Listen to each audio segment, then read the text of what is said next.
Hey everyone, it's Karen. Okay, so a bit of a content warning before I start this video. We will be talking about blood and periods and also LGBTQ plus matters, which I don't feel like needs a content warning, but I can tell, you can look, like if you scroll through my videos, you can tell which videos I talk about Black people or about LGBTQ stuff just by looking at how many thumbs down I have. So just a heads up, if you're here for that, go ahead, leave your thumbs down and carry on. But for anyone else, so I mentioned in a previous video that I was going to be reading 9 Pints by Rose George and Period Power by Nadia Okamoto, because the new moon is coming up and that is usually what I sync with. So in a few days, it will be my moon time. But anyway,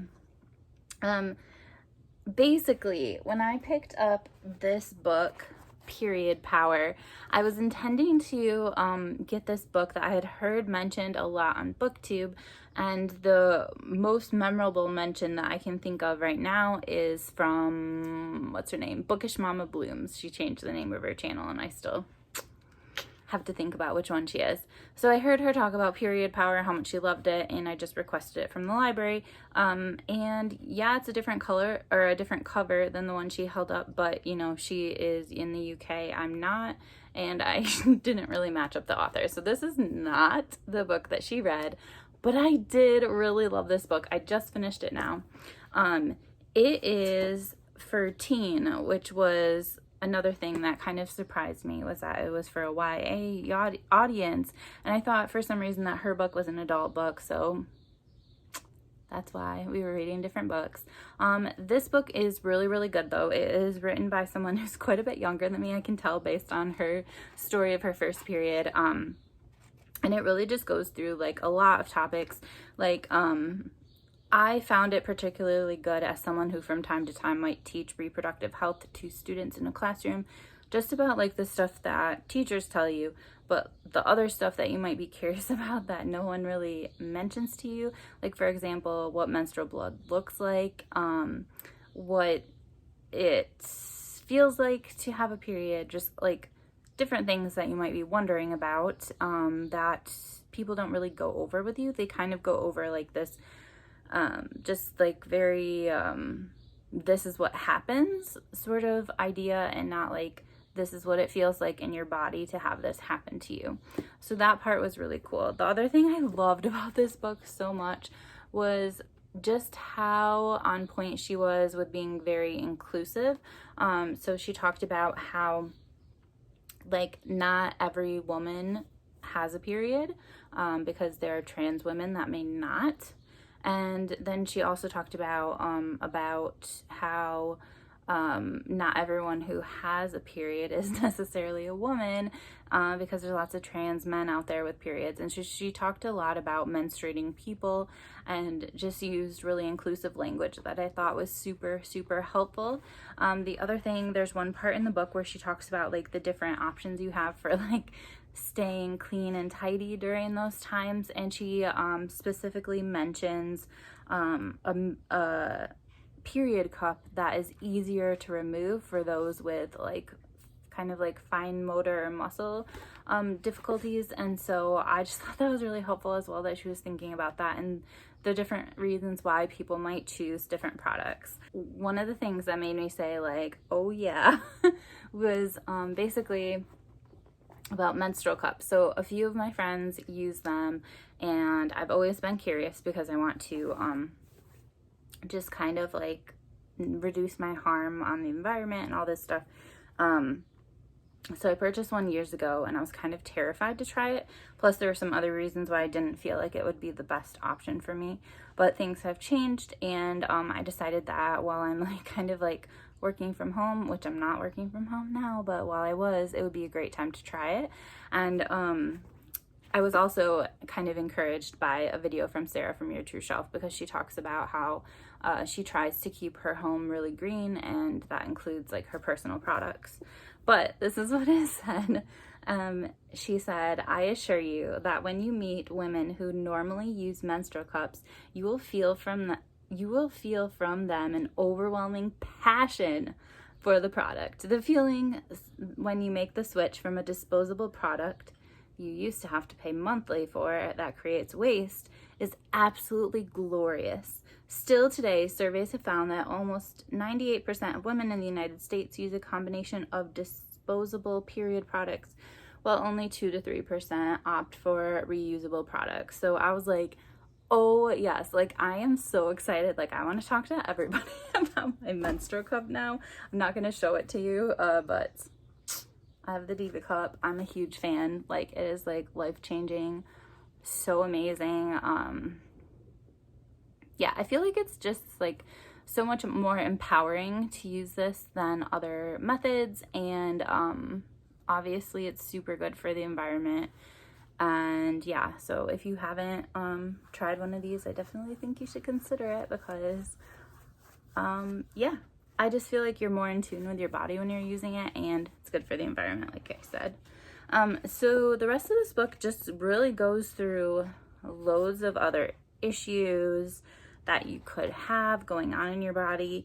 It talks about more like society issues as far as like period poverty and like how do homeless people manage their periods and stuff like that. And I just felt this book was very inclusive, very empowering, and very, I don't know, I really enjoyed it. Oh, one other thing, going back to my new obsession, is that these were actually made in like the 1880s. Like the first one was made in 1884. And so that's kind of like crazy to me, because I feel like it's been like the past like maybe 5 years that I've heard about them, and that it's becoming like not quite so weird to use one. And yeah, to think that they're actually that old is insane. Oh, the other thing I've heard back in the day, that people used to have these belts, and I thought it was really cool just to like take a step back, because these people that used to have those and now can use like tampons or whatever, they're like, this was horrible. But for people that didn't have anything like that, like way back in the day, this was like a life changer.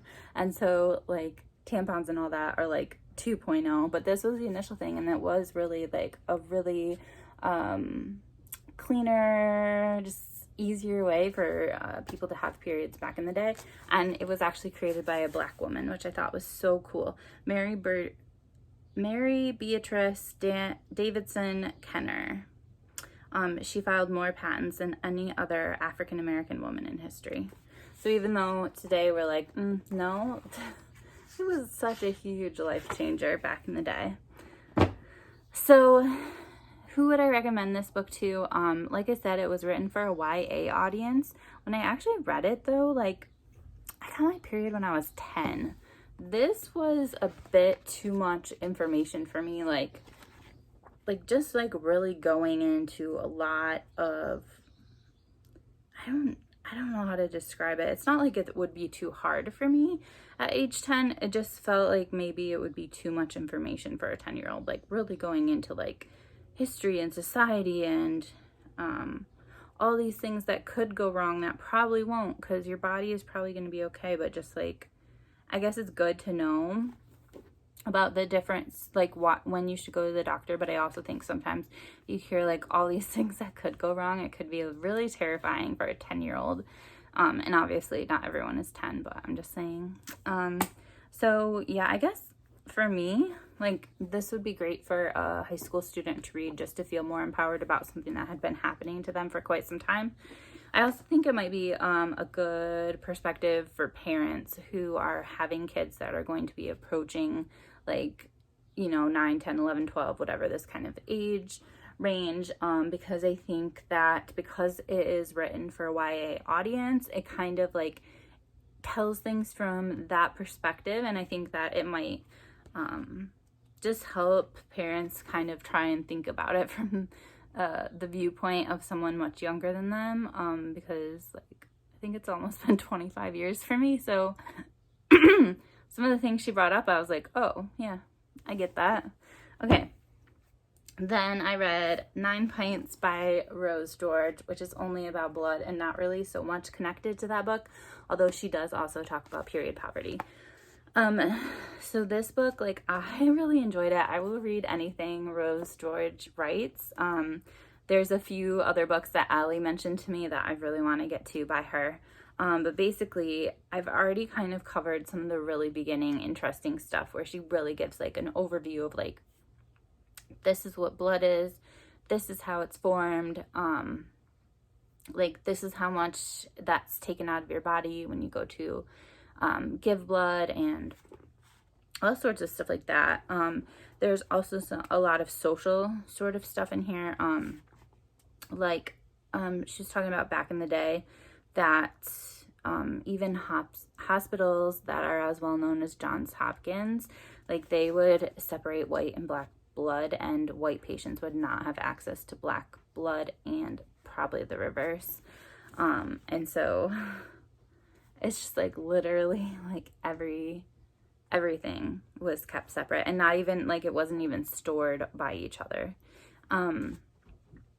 In addition, I thought it was interesting how different countries handle the blood donation process. So this author is from the UK. I don't know, she's from England or something. Anyway, she's from the UK. And she was talking about other countries like Sweden and the United States and like other places. And it was really, really interesting to hear about like what methods other countries use to get donors in. So like in the United States, I don't think you're allowed to pay someone for blood, but you are allowed to like give them a gift card or give them a free t-shirt or something like that. And she was talking about like they might give you like a coupon to go across the street for a meal or something like that. But I thought it was really cool that basically she was saying that like donors are gonna give blood. Like they don't really need like a gift. They don't really need something, like they're doing it because they want to give. And all they need is a thank you. Like that's the best thing you can do, is just tell them thank you for donating. But she did say, I think it was in Sweden, that there was an increase in donations when people would be notified via text message, like when their blood was used. And I'm not sure like how that would work as far as like patient confidentiality, but like basically you would get a text saying like your blood was used at this hospital for like a gunshot victim or like whatever. Like they would tell you kind of more details about it. And there's some other country where you could actually like send a thank you note to them. I don't really know, but I think it's like a cool idea to think about, like how can you do something like that using technology without giving away like patient information that the donor shouldn't have access to. But I do think that if you could put in that human piece of donating blood, that would be super, super helpful. There is like a section on leeches, and when I think of leeches, I think of what are those American Girl books? I think there was like a Felicity book where leeches were in there. And so that's what I think of, but they are still used today in medicine and for really, really interesting reasons. Like they were talking about that if you, this is kind of gross and graphic, but if you have your ear torn off for whatever reason, like the tiny, tiny blood vessels or whatever in your ear are really difficult to like attach back to your head. So you can't just like sew an ear back on and call it good. Like you have to attach each individual blood vessel or something like that. I don't really know. And so they use leeches to kind of like get things to like keep the blood flowing, make it so it won't like stop flowing and kind of clot up, but also like, I don't know, they do something to help it. It was kind of like cool, but also kind of hard to understand. There was a lot of information on AIDS and on just all sorts of other, anything that you can think of with blood was in this book, and it was super interesting. So if you just like random nonfiction books, this book is definitely for you. So I'm going to try and find myself a copy of the book that Science Mama, no, not Science Mama, I keep wanting to say Angie at Science Mama, Charlotte at Mama Blooms, Bookish Mama Blooms. I'm gonna try and find the book that she actually was talking about. Our library does not have it, but maybe I can get it from a different library or get an electronic copy somehow from our library. I don't really know. But yeah, I am curious to read that one as well, because I just think that, I don't know, for some reason with switching up my method, I just feel like more empowered and more like in awe, I guess, of like what's going on inside you. Like not just like for a few days, but like throughout the whole month, like all the things that are going on inside your body. I think it's so interesting and so cool. And yeah, I'm really old. It's been happening a really long time, but I still think that it is amazing. You should try this if you haven't. And yeah, that's pretty much it. Leave me comments below with anything you want to chat about. I'm open for whatever, and I'll talk to you guys soon.